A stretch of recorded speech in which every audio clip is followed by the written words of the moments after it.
I'll do it. So far, we have on the committee, Yumi, Jeanette, and Karina. It's tomorrow? Yeah. Good. What time is it tomorrow? Wait, no, it's not tomorrow. Today.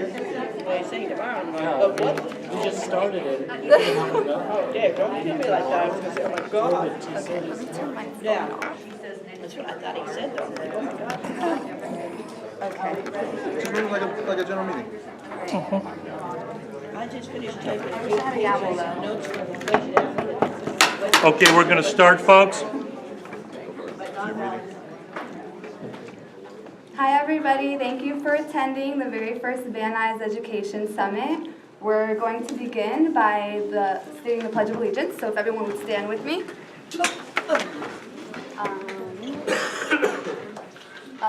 Okay, place your right hand over your heart. Ready? Begin. I pledge allegiance to the flag of the United States of America and to the republic for which it stands, one nation, under God, indivisible, with liberty and justice for all. Yay! And Board Member Luna will take roll call here. Hi. So, President Stacy Reitz. Here. Secretary Luna, that's me. Ms. Hop is here. Carino is here. We have a quorum and we can conduct business. Awesome. So comments of the chair, which would be me. Okay, so again, I want to thank you guys for all coming out here because this is our opportunity to engage our stakeholders of Van Nuys and start organizing our community around our schools and taking a more active role in them. So some of our goals that we're going to focus on tonight is community organizing and specifically like beautification projects for our schools. Another thing we're going to focus on is increasing our participation in schools, especially so we can better represent the Latino population. Another goal of ours is going to be putting together the education committee moving forward from here on out. So at the end, there will be an opportunity to discuss ways that you guys can volunteer and get involved. And then lastly, what I'm hoping you guys will get from this engagement, you guys are already here, so again, thank you. The knowledge that you guys are gonna get, not only from the speakers, but there's also people in the back room at tables that have resources for you on organizations and different options in the community. And then empowerment. If you guys enjoy this summit, which I hope you will, you guys should leave with a sense of empowerment and we can start making progress towards making a difference in our schools. So thank you. We'll start with LAUSD board member Scott Schmerelson from District 3. So please give him a round of applause. Thank you for your invitation. I am the newest board member. I was inducted in July, and it's my pleasure to work for the district. The schools are your schools. They're not my schools, they're your schools. And whatever we do to make the schools a center of the community is the best thing we could ever do. At one time, everybody would run to the school when there was something to discuss or to have a meeting. And I encourage neighborhood councils and gardening and everything else to come to the schools and make them the focus of the community. Now, I have someone, come on up, Ankur. Ankur Patel. Everybody knows Ankur Patel. He's a great guy, and he is my direct liaison with schools and community. He is, it's going to sound like a German shepherd, but it's not. He's loyal, he's faithful, and he takes very good notes. So anything you tell him goes directly to me. So when I cannot attend these meetings, he will be here for me, and he's a fantastic guy. So I thank you very much. And Ankur, anything about what we're doing? Superintendent search? Go ahead. You got it, you got it. I got it. You know, we have a superintendent search coming up. It's going on now, in fact, and the community is not really responding. I don't know whether they trust me so much to pick the right superintendent for the valley. I don't know what it is. I mean, I guess we have to advertise more, but I'm kind of disappointed at the small amount of people who are coming out for this. So we will be sending some voicemails and some emails to our constituents to come out and hear what the superintendent search people have to say. They want your opinion. They want to know what you want in a superintendent. And he's your superintendent as well as mine. So we want you to give your opinion. And we have one tonight, right? Yes, it Well, you can't go tonight because you're here. Don't leave, don't leave. But we have one coming up. There is one tomorrow at 8:30, Valley Academy of Arts and Sciences, 8:30 and at 7 p.m. And then next Wednesday at Van Nuys High School, right here at 10 a.m. and 7 p.m. I have flyers. I'll make sure that if anybody's interested, I'll pass them out, leave them at the desk. But please come, give your input. The way that I like to say, even though everyone's important, the single most important employee of the LAUSD is the superintendent. And so it's important that we get input from everyone on this important position. Another important vote that's going to come up is called the school calendar. And that sometimes is almost as important as the superintendent search in some people's minds. When is school going to start? Is it going to start after Labor Day? Is it going to start as it has been in August, earlier in August, later in August? There's lots of options. I believe there's 6 options. So that's coming up too. But number 1 is the superintendent search. Number 2 is to pick the correct calendar for all of us. Yes, sir. Do you have a deadline for the superintendent? Will you have to have one? You know, okay. Yes, theoretically, we need one at the end of December, because that's when the current superintendent has said that he would like to step down. So theoretically, that's our deadline. But I mean, we have plans, so if for some reason we don't have one by the end of December, obviously, we will appoint someone. Yes, I'd rather not rush it. I'd rather take our time and pick the right person. And do you have some people on the horizon, some people on your Well, radar screen? one of the things they're going to ask you at that meeting is, do you know anyone who would be a good candidate to be superintendent? They will take suggestions from you, names, people you know of, and they have their own search list if they're going across the country and I guess across the world. But they will ask you for your opinion too. So if you have a name in mind, make sure you have it for the meeting. So you're telling me the board is really interested in knowing about? Well, I'm the board and I'm interested, so yes. Just anybody? She's the board, and she's it. Well, you know, they have to have the right qualifications, and they have to be vetted. But if you know someone that I may not know who would be a great candidate for superintendent, why not? We'll check it out. Okay? The truth. Okay, okay. Thank you very much. You see, Aqua doesn't need a mic. Very good. Okay. Thank you. Everyone, please give a warm welcome to LAUSD Board Member District 6, Monica Ratliff. Thank you.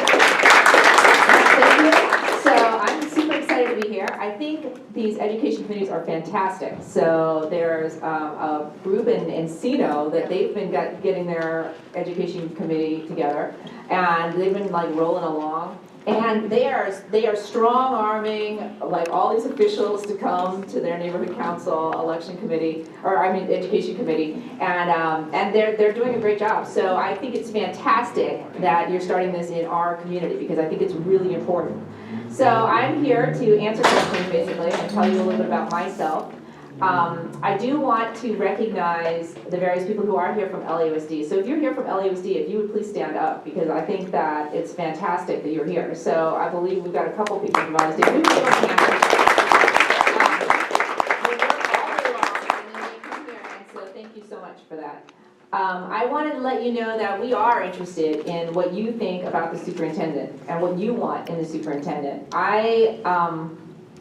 I think there's nothing more important than listening to the community, like my community, like you are my community. So I'm going to hear, obviously, from all kinds of organizations that exist out in the world. They're going to tell me exactly what they want in a superintendent. So for example, the United Way has been telling me what they want in a superintendent. Inner City Struggle has been telling me what they want in a superintendent, and I respect that, I appreciate that. But I want to hear from you. What do you want in a superintendent, and what matters to you? So hopefully you will go to some of the forums. David, if you would start passing out some of the flyers, and Ankur has flyers as well. I believe in just passing them out. So we're going to pass them out. And we can put some in the back too, or on the side too, but I want you to just have it in your hand right now. The meetings are being run by the search firm, which is called HYA, and the way the meetings are supposed to run is you show up at the meeting, and then they ask for basically, what are you interested in a superintendent? And then they take notes, and then they're going to get us the notes. That's kind of the way it's supposed to be running. But unfortunately, as Board Member Schmerlson said, sometimes people aren't even showing up to these meetings. So literally, like, there was a meeting the other day and there were like zero community members. So we have all these like LAUSD people there and 0 community members. So I'm trying to really impress upon you that I really want you to go. You can also stop by your local school site, and at every office there should be surveys, paper surveys that you can fill out in terms of what you want in a superintendent. You can also go online and fill out a survey, but whatever's easier for you. I just want to hear from you. It doesn't matter to me what people say. So the other day, someone was in my office and they said, you know, we were telling them about the superintendent search, we gave them the flyers, we asked them to please publicize the meetings, and one of the things they said to me was, you know, you really want some, I think, this person said, I think you should have someone who really listens. And I was like, that's brilliant. I mean, why didn't I even think about that? I was thinking we need someone who can focus on the budget, we need someone who's had a lot of teaching experience, and listens wasn't even on my list. But that's not because I don't believe in it, it's because I was focused on some other things. So hearing from people does matter to me, so please do share with us. I also wanted to let you know that right now is the chance to apply for magnet schools. So I don't know if any of you are interested in that, or if you have family that might be interested in that, or a neighbor who might be interested in that. But we have some brochures regarding the Choices program. So we have a lot of magnet programs in LAUSD, and they're fantastic. So I really do hope that people will take this opportunity to pass this, and take the information, and if you don't want it, pass it on to somebody else who maybe would. So David, do you want to like circulate with these two? How many of these, do you have enough for everybody? Yeah, I think so. And let me introduce David Gonzalez.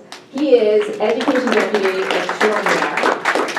And so he is my connection to many of the local community groups and schools. Okay, now before we go any farther, I do want to take questions. Do you have any questions? Anyone? I had a question. Is there a way that the local councils, like the Van Nuys Neighborhood Council, can better either coordinate or support things like the superintendent search or the school calendar? Is there things that we could be doing better to support and work with you?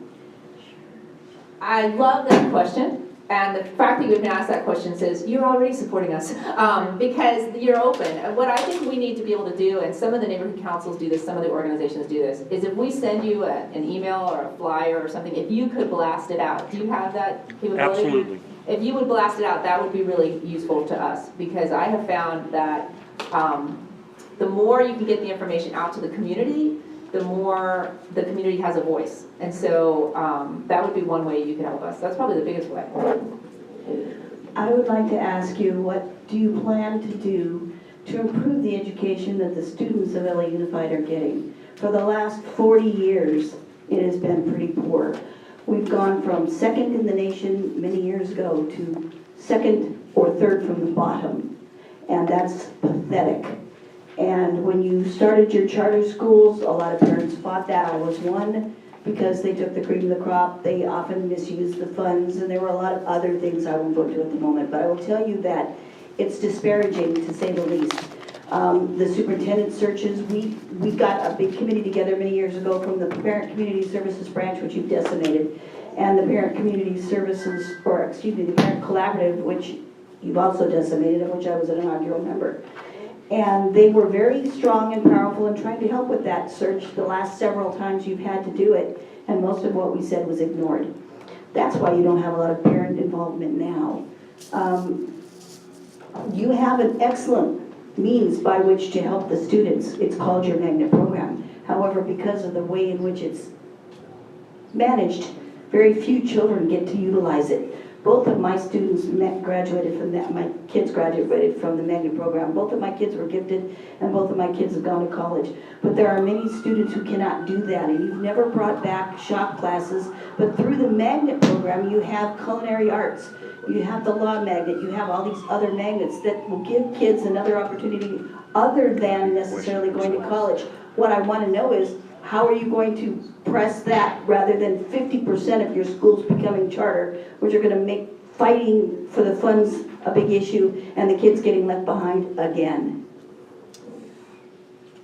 Well, that was very well spoken. So, I mean, and actually, I agree with you on many of the points that you raised. I've only been on the board for 2 years, so I did not decimate the parent services branch. No, I don't mean you, I mean the board itself. Oh, okay, all right, so I appreciate that, I appreciate that recognition. So I think you're absolutely right, and it's really sad what's been happening to LAUSD over the last, I taught for LAUSD for 12 years before I ran for the board. And the reason I ran is because I noticed that when I started in LAUSD, I thought LAUSD was making some decent decisions, and then over time, I felt like the decisions were worse and worse and worse, and so I was so angry at the end that I ran for the board, and I got on the board, and then I realized, wow, it's actually, we have a lot of things that are happening to us that do make it hard, and so the budget has been one thing that has made it very hard. And there's been declining enrollment in LAUSD for many years, and some of it is related to the charter schools, but some of it's just declining enrollment. And the reality is that in 2020, declining enrollment, if it just continues this current trend, not even the whole Broad 50% charter plan aside, if the declining enrollment continues as it has been, in 2020, the fixed costs will exceed our enrollment. And so at that point, we will be in the red. Yeah, we'll be in trouble. So I think that the board has a huge task in front of them, because not only do we have to, as you said, advertise the magnet programs, make sure everybody knows about the magnet programs, and expand the magnet program, basically. I mean, we need to have magnet programs everywhere, so that people recognize the great benefits that exist within LAUSD. We also need to figure out what we're going to do in terms of just funding, right? So Prop 30 is set to sunset, and if we don't get Prop 30 passed again, then we're in a huge amount of trouble. So I think that that's another way we can all work together, hopefully, is to talk more about Prop 30 and so forth. You don't like that idea? I see you shaking your head. Oh, I do. No, because the biggest problem is not just the district, but the manner in which it's managed. And that's always been a big problem. It's top heavy. And I, for one, didn't think so for many years until I, like I said, volunteered for 25 years and found out the hard way that that is the problem. When they wanted to have the local superintendents, I said, no, why? You're going to have 7 more boards of education. You're going to have 7 more superintendents. You're going to have all this other stuff. But you only have the same pocket of money. How are you going to disperse it? How is it going to work? Nobody thought of those things. I did. And I was right. It was not a good idea. They've changed from regions to districts to whatever. I can't even remember all the names now. It's been so many of them. And the bottom line is, nothing's improved. The education's still failing our children. They're not getting their needs met. A lot of them can't go to college. Are these questions or speeches? My question is, what is she going to do? Or what is the board going to do? What can we do? Because we've tried. Right. Well, I appreciate your passion for the issue. And I will tell you that what we're going to do is we're going to try to find a really fantastic superintendent. Because you're right that management makes a big difference. It's all about who manages the district. The current superintendent, Cortinas, who came in to help us when we were in trouble, is 83 years old. And he has been phenomenal. I hope I'm like that when I'm 83. He's got an amazing memory. He has a huge, long, he's been everywhere. He's been in every district, all over the country. And so he's seen a lot, he's got a lot of wisdom. I've realized there's a benefit to wisdom and from experience. And so he can make decisions. He agrees with you, actually, that we are top heavy and that we have a problem in the sense that we are not right-sized, if you will. That's the word, right-sized. Unfortunately, becoming right-sized really means letting people go that maybe don't fit.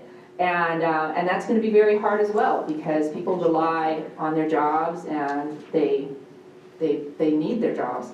So I think there's a lot of things that are facing the district that we need a good superintendent to handle with the support of their board. Fortunately, Board Member Schmerlson did get elected recently, and he has been phenomenal. So, for example, the charter schools, and I know there's charter school people here, and I respect that. So I respect that, and I support good charter schools. I think what the discussion we ultimately do have to have, though, is ultimately what are we gonna do? Even whether, and I met with some charter schools when I first got on, because I thought, here's the issue, right? We continue to put charter schools everywhere without any thinking of like, what other schools are in the area. It doesn't matter whether they're traditional public or charter schools. We don't think about that. And so the problem is, we're gonna end up in a situation where we're all fighting for the same kids. And so I'm concerned about that, regardless of anything else. I think we are setting a situation up where we're gonna all fight for the same kids. And I'm not sure that that's really gonna benefit either of us, right? Whether you're a traditional public or a charter school, I don't know that that's gonna be good. Monica, if I could interject, if you could look at the LAUSD as a franchisee, the same way McDonald's looks or the same way 7-Eleven looks, and they have a territorial overlap. Yes, If everything was apportioned to those individual schools that fit into that geographic area, I think you guys would be a lot better off. In addition to that, the fiscal irresponsibility of the John Basie administration is legendary at this point in time. And if you don't rein in the next superintendent, there won't be enough money to go around. It's untenable the way it is. How can the board ensure that there won't be iPads being bought for every student, and that physical education, all of the primary tenets of the education system are adhered to and administered physically or physically? well, I think it's really about this, I know people are gonna be like, she keeps talking about the superintendent, she keeps talking about, but it's really gonna be about the superintendent, and the board backing that superintendent, right? The only people who could stop spending money, stop that, is the board Yes. or the superintendent. That's it, right? It's not like the teachers are out there saying, let's write checks. I mean, it's the board and it's the superintendent. And so together, we can bring this district back in terms of fiscal responsibility and so forth, but we have to do it together. So I don't think you're gonna see iPads being purchased willy-nilly anymore, because I think that was a different era, and you have a different board now, and you have people who are very fiscally responsible on board. Actually, the board member from Charleston is considered like a fiscal conservative, Yeah. and you have a couple others who are fiscally conservative as well. So, though you can disagree with me if you want, No. So I think that you have a different board, and I think we do have a lot of challenges before us, but we have some amazing, amazing teachers and some amazing principals and some amazing support staff, some amazing librarians. And I do want to say that our district our scores have been going up. So I recognize that there was a point where LAUSD was not known for its academics. But we are making progress, and we have some amazing schools that score higher than some of the other schools.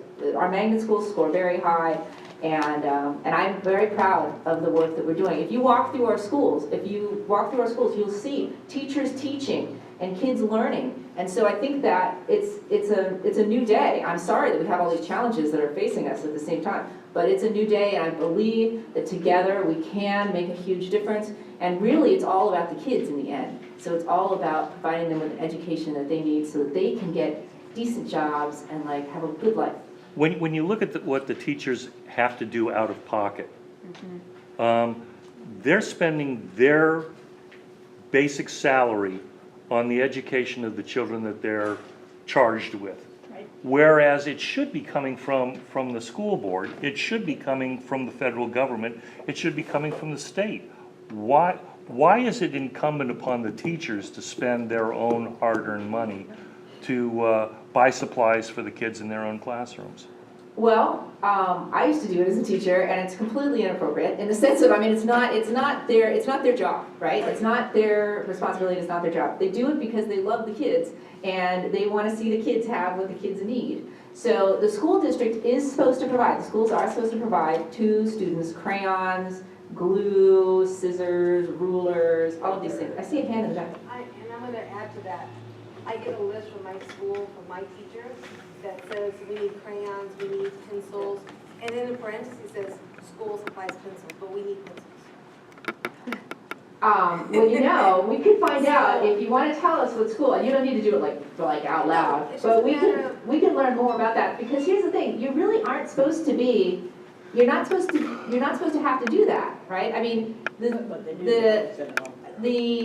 I used to teach in downtown of Los Angeles, right? And so I'd heard all about these like lists that go home, right? So I was like, these lists go home all the time. I'm gonna send one of these lists home too. One year I thought, I'm tired of spending my own money. I'm gonna send a list home, right? So I sent the list home and I got exactly what I deserved. This parent came and this parent said, we can't afford this. I have so many children and I can't afford this. And I was appalled that I had participated in sending that list home. Like I thought that was not appropriate and I'm sorry I did it and I'm never gonna do it again.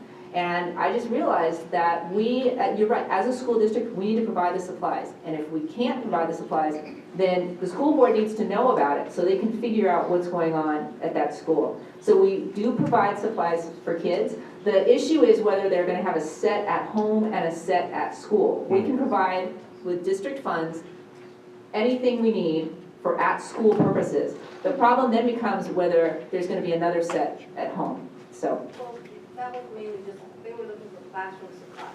Right, and so I want to hear more. Will you walk over there? And so we can figure out in a nice way. We're not going to be like, and then, you know, and then so-and-so said. But we'd like to find out more what's going on there because really the classroom is supposed to have supplies. Well, I'm just curious, whatever happened to the theory of all the lottery money was going to help our schools? Yeah, well, I always wanted, when I first got in, I was like, where's the lottery money? And they showed me, there are line items related to, we do get lottery money. We do. I think the issue is that we don't get enough, and we're never gonna get enough, right? It's the same with like smoking has been decreasing, which is good. It's good for the world. But we used to get money from basic, I forget, does anybody know what the name of the proposition or whatever it was? No. We used to get money whenever cigarettes were purchased. Now, because cigarette purchasing is going down, we get less money. So, But the property tax base is going up and up every year. No, when they voted it in, what they did is they had a cap on it. They Right. didn't say, you know, if you get $100 million, then you get 10% of that.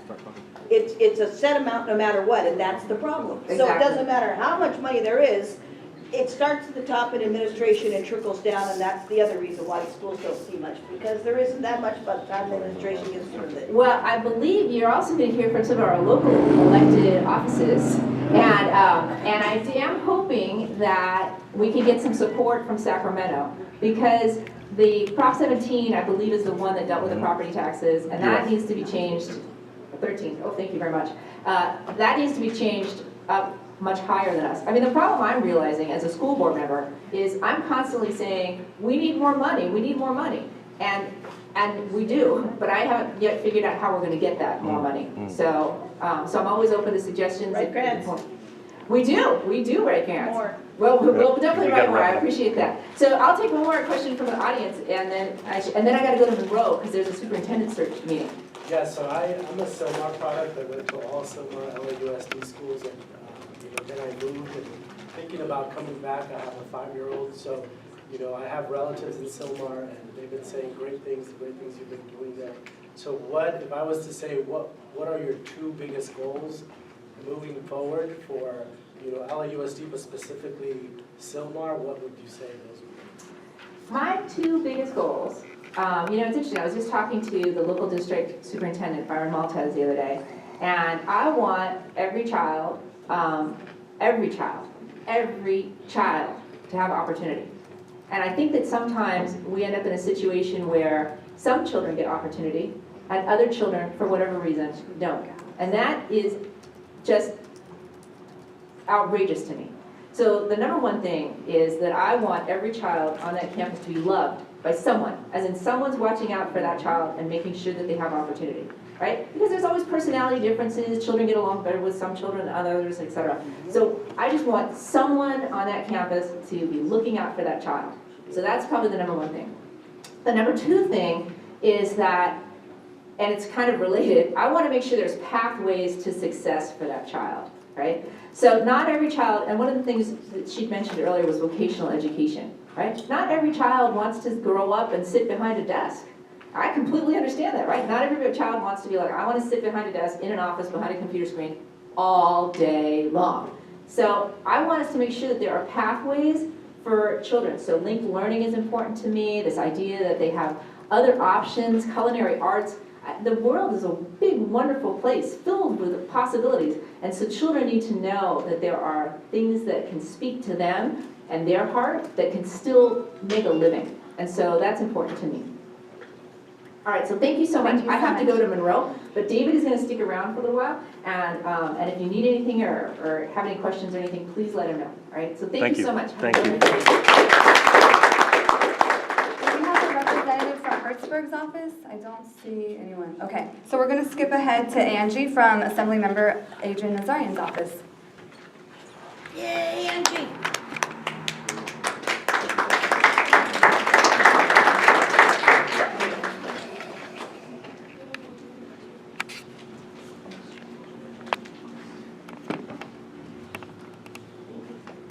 Okay, so can everyone hear me?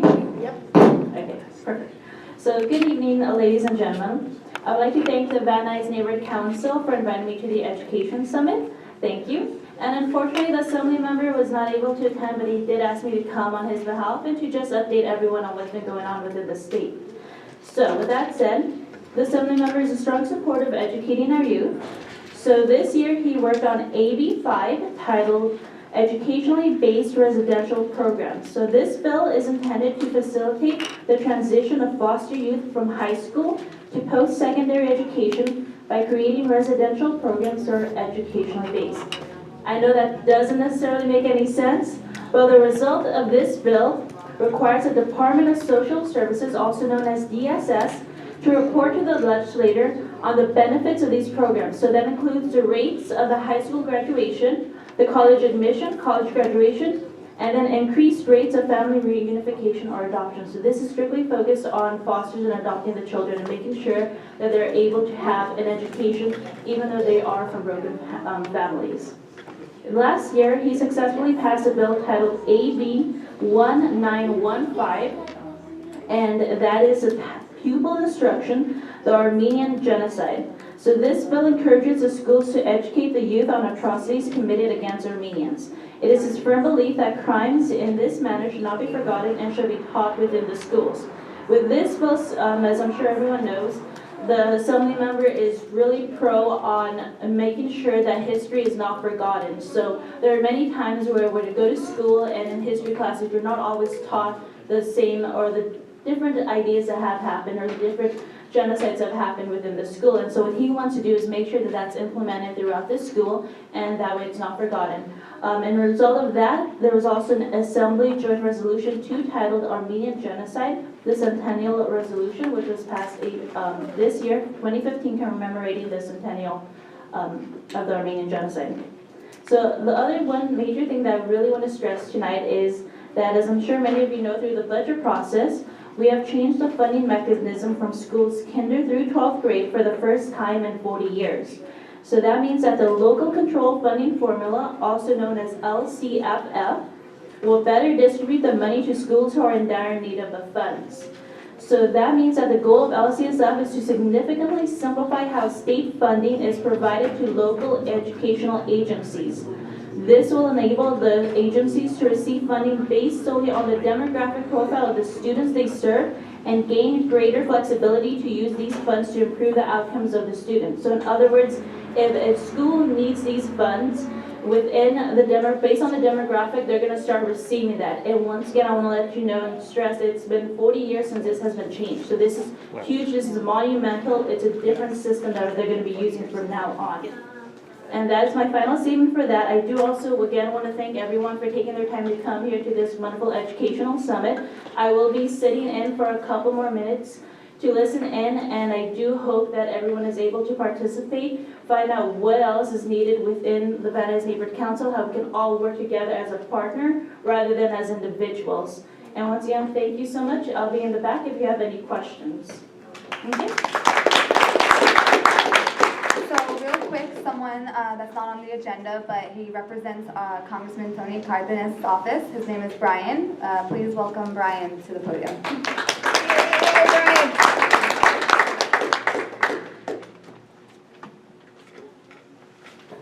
you very much for making that adjustment and letting me speak.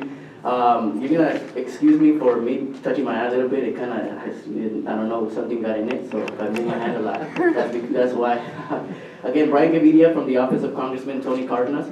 I just wanted to briefly touch on some STEM education bills that the Congressman has been working on in DC. It comes in two. The first one is the STEM education. Essentially what that will do is authorize grant monies to come into the local level for STEM education for schools, for school jurisdictions, school districts. For those of you who don't know what STEM is science, technology, engineering, mathematics. There's also STEAM, which includes the arts. So that's something that the Congressman introduced in the 113th Congress. He reintroduced it in the 114th Congress. We're just trying to get support from, bipartisan support for that to pass through the House and through the Senate and essentially get assigned by the President. Second bill that the Congressman reintroduced is the American Can Code Act. And that one is similar to the STEM education bill, but this one specifies more in terms of coding. Teaching children how to code, like computers and stuff like that. Because I don't know the complete specifics of the statistics, but I think that in the bill summary it says that in the next 10 years there's going to be a surplus of jobs when it comes to like STEM and coding and stuff like that. But there's not gonna be enough workers. So essentially what the Congressman wants to do is prepare our kids for the future of tomorrow and those jobs that are going to be available. Since him being an engineer, an electrical engineer, that's near and dear to his heart. And although the Congressman does not sit on the Education Committee, he sits on the Energy and Commerce Committee, he is able to maneuver and work with different representatives.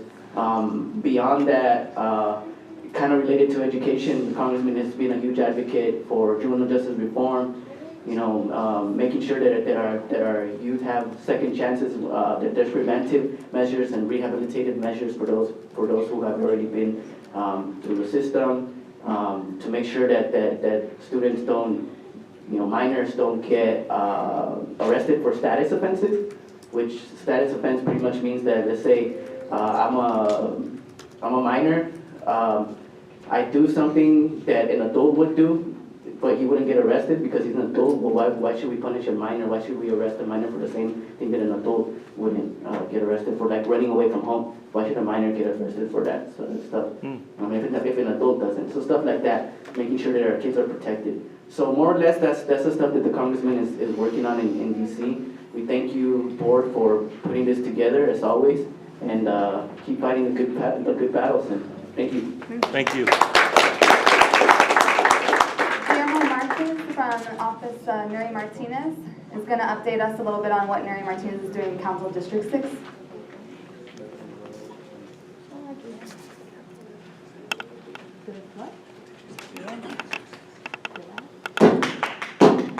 Yay, Guillermo. Good evening, everyone. My name is Guillermo Marquez, and I represent, I represent Van Nuys for Councilmember Nuri Martinez. In the interest of time, I will try to keep my comments brief, but just so there's no delay, I do have some things to say, but I don't want to take too long. So, like I said, for those of you that don't know me, my name is Guillermo Marquez. I represent the Van Nuys area for Councilwoman Nuri Martinez, who represents Council District 6 in Los Angeles City Council. That being said, as council members, they create and work with a lot of policy citywide, not just district-wide, but citywide entirely. But as a former, the councilwoman, as a former school board member, education was, is, and continues to be a very important thing to her. Having served for as long as she did in the school board, she worked on a lot of different things, but now in the Los Angeles City Council, her focus is much different, and our involvement with the schools is in a different capacity, considering that it's no longer within our jurisdiction, our government jurisdiction. So that being said, for a lot of things, we do defer to the school board members when it comes to getting certain things done within the schools. But one thing that we do continue to do is collaborate with different schools in the area to get things done. One of the things that we do is help in getting city-related but school-related matters taken care of, such as graffiti, public safety issues like traffic, criminal activity around the school. I know in certain schools, we've had a lot of issues regarding, not just the incidents of graffiti with some of the areas that we live in. I know Sylvan Park has had a lot of issues with graffiti, but also other issues regarding some of the criminal activity in the area, gang activity, traffic. I know for a lot of people, when they go to school to pick up their kids, traffic is an absolute nightmare. And sometimes the traffic buildup does create traffic safety issues, specifically regarding, the potential of somebody getting run over, accidents, what have you. So one of the things that we have done is work very closely with some of the school board members' offices, as well as some of the school police, as well as with LAPD in conjunction to find solutions to these issues. The last thing we want to see is see somebody get hurt. Another thing that we have done is, in conjunction with schools, is we are, it's not just limited to graffiti and crime, it's also, things within the scope of things that we can do, getting streets fixed, getting lighting fixed, things like that. So aside from that, one of the things that we do is we also collaborate with schools to work to foster and create civic engagement. We have worked with schools to conduct community cleanups. In fact, just about every cleanup that we've done, save maybe one or two, we have used the school grounds as home base, so to speak, where we basically organize and execute the cleanup from. The last one that I can remember that we did that from was a cleanup in Lake Balboa, where we worked out of Bassett Elementary School and things like that. We have been fortunate to have had the help of volunteers from the school. Sometimes it's better, and sometimes it's the kids themselves. I mean, I can't say how neat it is to see a 4 or 5-year-old pick up a broom and help their parents, help us, really, all of us, clean up their streets, pick up the trash, and some of these kids are a lot more into it than a lot of other people. So it's nice to see that the level of engagement is there, that they see and understand the need to clean up their communities and to be a part of cleaning up the community, not just an observer, but a 5-year-old picking up a broom at 8 in the morning. I would say that's quite an achievement. So yeah, we've done a lot of those, and we've collaborated with school-wide groups. We've worked with the ROTC programs in the schools, or other school-based clubs, organizations such as some of the sports teams, to come together and execute these cleanups and make sure that things are taken care of. Another thing that we have done as well, we've done it for 2 years now, as we've continued to do the aviation career fairs running out of the Van Nuys Airport, where we bring together a lot of resources to show students from high schools from all over the place, really from all over the LA area, careers that are available in aviation. Not necessarily, joining certain law enforcement, like LAPD, LA Sheriff, or military branches such as the Navy, the Air Force, or anything like that, but show them that there are other alternative career paths when it comes to aviation. And it's actually been very successful. We got a lot of kids who are already interested, and this only seems to enhance their interest. That and the fact that we have static displays there. We've had helicopters from the Navy, the Coast Guard. We've had F-16 fighter jets. They're not loaded, but we do have those things there. We have rescue helicopters, practice airplanes, anything up to even a jet. I mean, a passenger airplane, a private jet, something like that. And it's for them to be able to be exposed to it and see that this is not just something that there is to do, but something that they can carve a future out of. And a lot of these careers pay very, very well. So, and it's a skill set that they can use the rest of their lives, and maybe even take it further. Another thing that we do also with the schools, and I forgive me if I leave things out, but I've had a very long day. So another thing that we have been doing also, is, aside from collaborating to secure civic engagement, we've worked with schools to put out resource fairs. I know the one that's coming up on November 7th, which I have flyers for back there. Community health fairs. This is the second year that we've collaborated with Children's Community School down the street. And I know the council, the neighborhood council is going to be there as well. And also the county's health department. We're collaborating to bring resources. It's not just flu shots. And some kids might actually be too young to take the flu shot, but flu shots will be available, dental screenings, medical screenings, and all sorts of a wide variety of resources that are available for them to get and to learn from and to take advantage of that they need to. I know flu season's coming up, so the flu shots are some of the most important parts, one of the most important things that's available, but there's also other resources that they can avail themselves of. And yeah, I mean, that's, you know, to go back to my point from the beginning, our focus on working with the schools is very different. The council was in a different capacity. Oh, one last thing, yes. So for 3 years now, since 2013, 14, and this year, this will be our 3rd year doing it. During the holidays, the councilwoman organizes an event known as the Gifts of Reading, where we bring backpacks and books, and it's actually a very nice event. Story time, activities for the kids to do during the holidays, and they get a backpack, they get some books for them. It's to show them the importance of reading, to foster to them, to let them know that reading is important, and reading is a wonderful thing, and reading can take them to very many different places. Reading is actually a very important thing to the councilwoman, and as opposed to handing out something else, she wanted to make sure that these kids were getting something that they could potentially value their whole lives. A book, if they, you know, say they feel like they've outgrown their book, they can give it to someone else. A book never loses its value, really.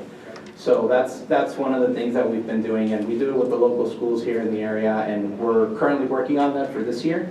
And we don't have any dates yet, but once we have the dates, we will be sure to announce those. Other than that, I think I've finished my spiel for tonight. Hope I didn't bore anyone, but thank you very much for giving me this opportunity. Thank you, Jim. And if anybody has any questions, I too will be sitting in the back of the room. I'll stick around for a few more minutes if anybody has any questions or would like to discuss something or my business card at least. So thank you. Have a great night. Thank you. Another real quick person we're going to add is Sahag from Councilman Krikorian's office. He's going to give us a little update on what's going on. Krikorian's office does have a piece of Van Nuys in it, and that's what he's going to speak to. Hi everybody. My name is Sahag Daliam. I'm the council rep for Van Nuys and Valley Glen for Councilmember Paul Krikorian. I don't want to repeat everything Guillermo said. But most of what the council office does is work with the schools on things like cleanups, graffiti abatement, working with the LAPD to kind of talk to our students before things get worse or if anyone's on the wrong path. But I wanted to mainly come up here to highlight one thing we do and what the councilman has done for the past 9 years before he was a councilman. The councilman hosted the first high school film festival for students 9 years ago, and we still continue doing that today. The high school film festival is basically for students from freshmen to seniors all over LA County. We work with the local schools, especially both LAUSD, private, charter, anybody who has a film department, to get these kids to show their talent. We hold a little mini Oscars and film festival for them. Oh, that's cool. Yeah. We've been doing it for a while now. What else? Students get to win scholarships, $500 scholarships for the top prizes. We have 8 categories: horror, documentary, animation, and kids all over, not just LAUSD, but Burbank, everywhere we had a chance to participate. We do try to add a degree of celebrity. So we had people from Home Improvement this year. We had people from Breaking Bad as the hosts, as the award presenters. But that's one thing we've done. That's one thing we're going to continue to do and grow. We hope to work closely with the Van Nuys Neighborhood Council. Last year, we actually had Van Nuys high school students win in our commercial, what do you call it? Commercial category. Thank you. Sorry, blanking out. I too had a long day Break freeze. in the hot sun. I get them all the time. But yeah. Anyways. We're always looking to partner up with our community, whether it's the schools, whether it's nonprofits, whether it's neighborhood leaders. If anybody falls into the Van Nuys area we represent, or Valley Glen, we're looking to also build neighborhood watches, community leaders, and kind of build that communication so we could empower the neighborhood. And then by that way, we know what you guys want. And we can kind of accomplish something for the bigger picture. I too will also be in the back. If anyone has questions about the film festival, it's usually in May. We have over 200 or 300 submissions usually every year.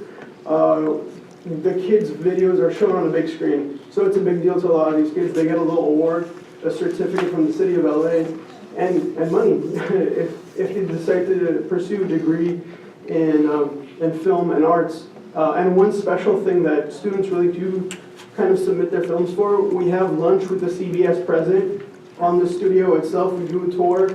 We saw Tim Allen last time on stage, so we said hi. It was pretty cool.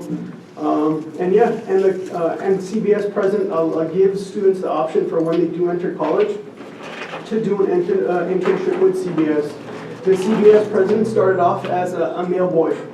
I think 35 years ago, a little bit longer, but now he's the president of CBS. So, magic can happen. We are the film industry capital. So, thank you guys. If you guys need me, I'm back there. Yeah. Thank you. Fantastic.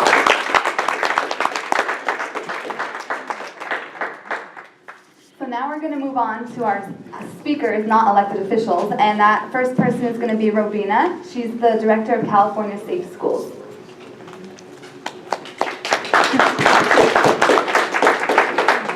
Good evening. My name is Robina Sewell. I'm a resident of this community. Both my sons also attended wonderful Van Nuys High School. I know there are a lot of folks here from there tonight. My journey began in 1998. I was not seeking to work on environmental issues, although I'm a very strong believer that a healthy environment equals a healthy community. But in 1998, I was dropping off my sons, who were 6 and 9, at Sherman Oaks Elementary.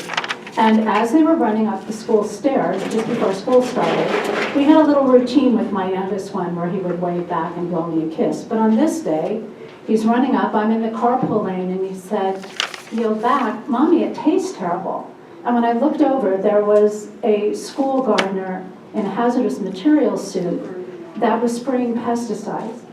Now, this certainly wasn't intentional. My son, who was a serious asthmatic, whose asthma had been under control as a result of inhaling those toxins, had a very, very serious asthma attack. But he recovered. But he wanted to know, he was only 6. He said, "Mom, is it going to happen again?" And he was in first grade. I knew he had 11 more years of school.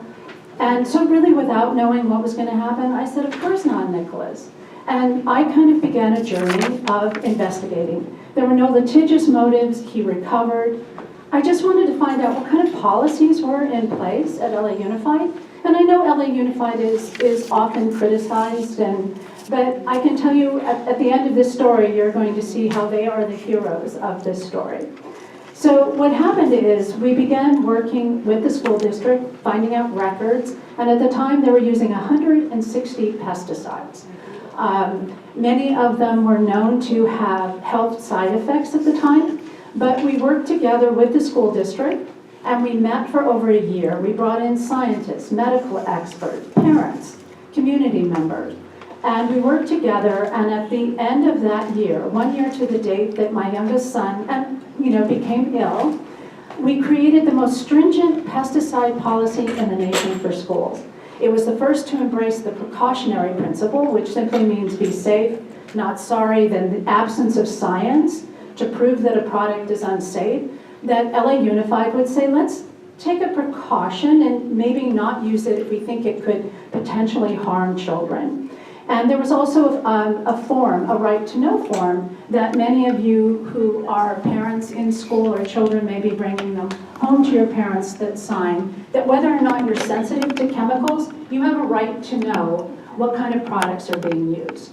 The success of that policy, which includes an oversight committee of 15 members, that include parents, teachers, district staff, medical doctors, school principal, food services, and the county health department is also a part. So we've been meeting, and it's hard to believe, but 17 years for several hours every month. These meetings are open to the public. Anyone is welcome to come. We generally right now have been meeting at the California Endowment. But these meetings have gone on, and so the success of the LA Unified policy was so successful because they thought if a school district 740 square miles, 28 cities, 1,000 sites, could successfully implement a program that used the precautionary principle, that used fewer chemicals. They went down, currently it's fewer than 25. And it can be measured in ounces, the amounts that are used today. But the success of that policy led to the Healthy Schools Act, which is a California legislation. It is not as stringent as the LA Unified policy, but it's very successful and it's moved forward. And so we have these, this is almost the end of the story. I know you've all been very patient in listening, but this is a very curious part that I think may awaken you. In 2005, as I said, these oversight committee meetings are open to the public. Anyone can come. And occasionally we'll get a request to have a speaker.